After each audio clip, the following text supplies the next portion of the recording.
I promised to make a few comments about constructivism before Wednesday's class, so I like to tie in the conversations I've had with you about constructivism again to a basic theme of the language acquisition course, and that is relationship making. Semantics, meaning, is a consequence of relationship making. That has been a major point in the course. And we've been looking at meaning from the point of view of Leahy's content categories and semantic relations. And I tried to make the point that sentences involve relationship making. Single verb sentences involve relationships between subjects and objects through actions, such as the cat ate the mouse, relationship between cat and mouse through eating. Some single verb sentences are relationships between objects and their parts, such as the cat has legs, relationship between the cat and its feet. Objects and states, the cat is happy, the cat is hungry, relationship between the cat and a state. More complex sentences involving two or more verbs are relationships between events.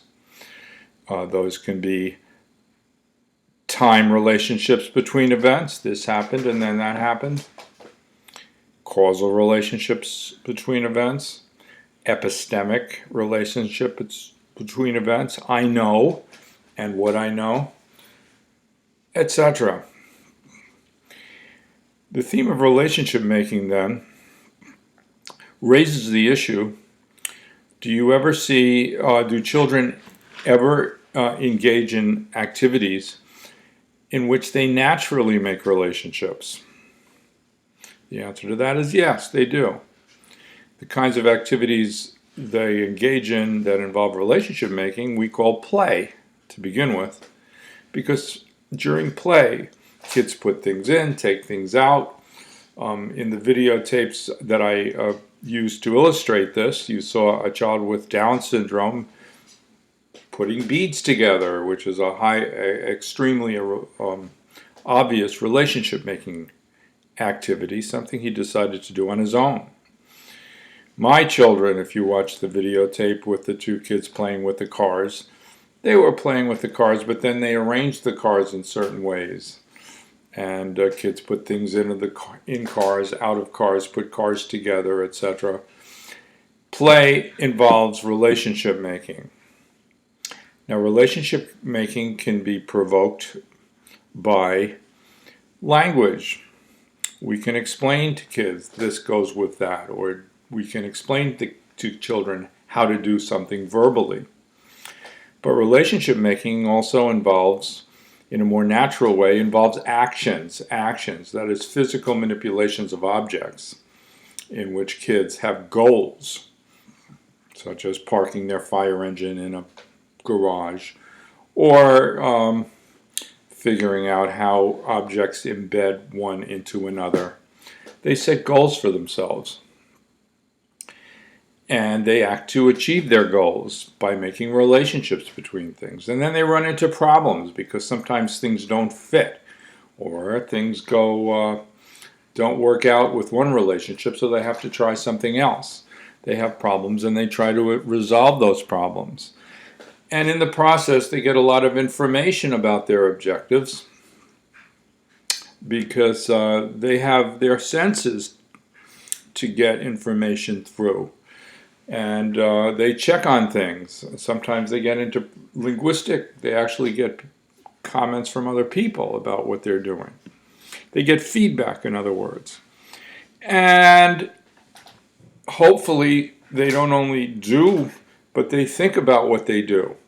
And this business of setting goals, attempting to achieve goals through physical action, not just through talking, and identifying problems and trying to resolve problems and paying attention to the information that's available through our senses, a child's senses, and then thinking, reflecting on the activity. That's the essence of constructivism.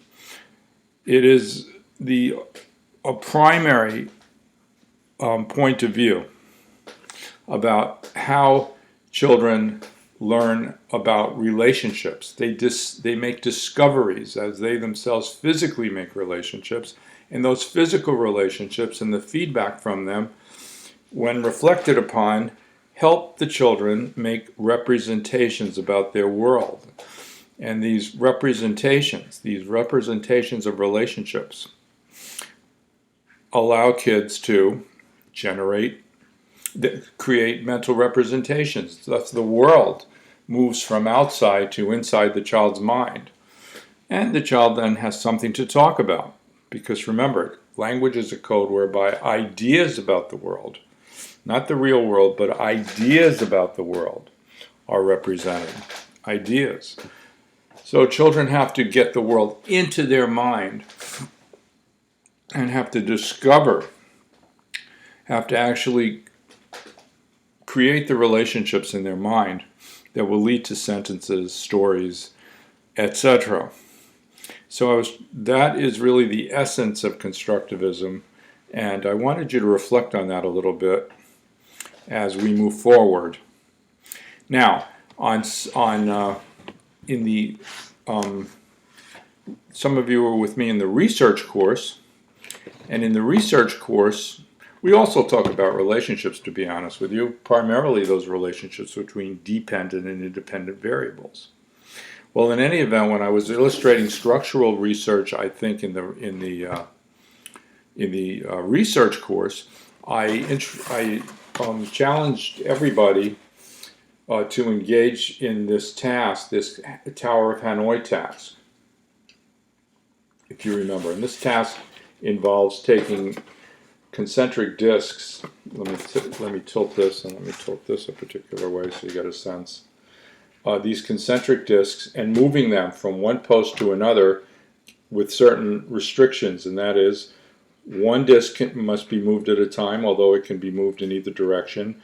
You have to keep all discs on a post. Discs can't be put aside. You can only move one at a time. And you cannot put a small one on a big one. Only big ones, a big one on a small one. You cannot put a big disc on a small disc. You can only put small discs on big discs. The goal is to move the tower, that is the set of concentric circles, from one post to a target post. The target post I suggested to you was this end post here. These posts are falling apart. This is low budget LIU equipment here. Now,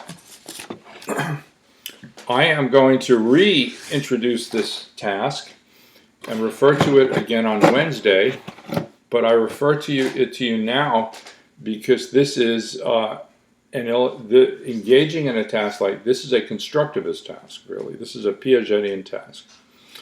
It is a problem-solving task in which you make relationships. It is a relationship-making task in order to solve a problem or achieve a goal.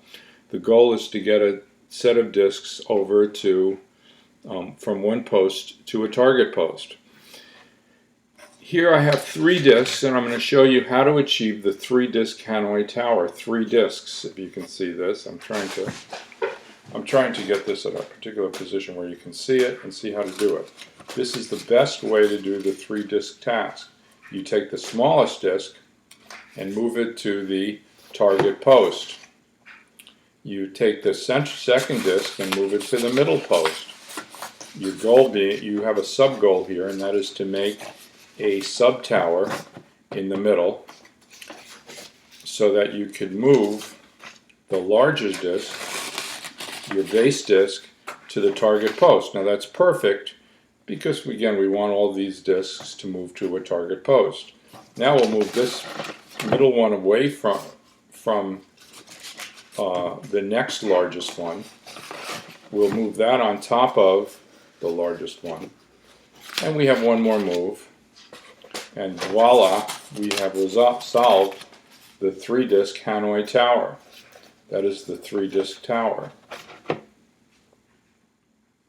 I challenge you, however, I'm going to be challenging you. I challenge you right now, however, as I did in the research course, to play around with to actually try to learn how to do, not the 5-disc tower.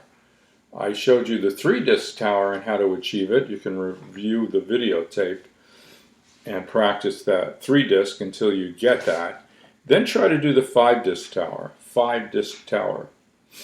This is a constructivist task. Individuals go through stages of development as they learn to achieve this and discover things.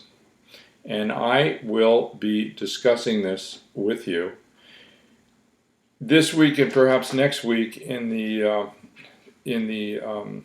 we talk about different points of view about how language is acquired. This is an illustration, an actual illustration, an actual experience that illustrates equilibration theory, or a constructivist, the act of constructing knowledge. I particularly like this task because on one hand it seems to be somewhat abstract and seems to have no real form to it other than the goal. It's not like these are not common objects that really have a form to them, like an airplane or a car. They are instead kind of constructive. They're like blocks. You have to make something of them. And that's what I'd like to show and have you experience, actually, how by having a goal and making relationships, you actually discover things. And I think that is pretty much what kids do. I think that this task for an adult is analogous to the B task that the little boy experienced in the earlier video that I showed you. So I'm not going to take this any further. I'm just presenting this to you. This is again the Tower of Hanoi, as in Hanoi, Vietnam. You can find this task also online. And I'm asking you to practice and learn how to solve the 5-disc Tower of Hanoi. And what I'd like you to do is take 5 discs going from this one post on one end of the of a 3-post setup, and get the 5 discs in the same order to the other end post, following the rules. The rules again are you can move any disc anywhere back in any direction, but you must always keep discs on post. You can't put one disc aside and then bring it back. It always has to be on a post. And you can never put a big one on a small one. You have to move that small one away. For example, by the way, I'm not saying this has anything to do with solving the 5-disc. I'm just illustrating the rules. What you do is when you move a disc, you have to clear up space for a larger disc, and then you have to keep the discs going in order to move discs. Okay? Okay. I hope you could see this. I'm challenging you on this. You'll find that there is a discussion board devoted to this 5-disc Hanoi Tower, and we'll discuss this a little further on Wednesday, and then we'll move on to other points of view, particularly the operant point of view, Greenspan's relationship-based pragmatic point of view, and the Vygotskian scaffolding point of view about development. We're really addressing the broader question. Now that we know what language is, having studied the Bloom and Leahy content form and use model, and familiarizing ourselves with phases of development of language, content and form anyway, we want to ask ourselves the question, we are asking ourselves the question, what do children do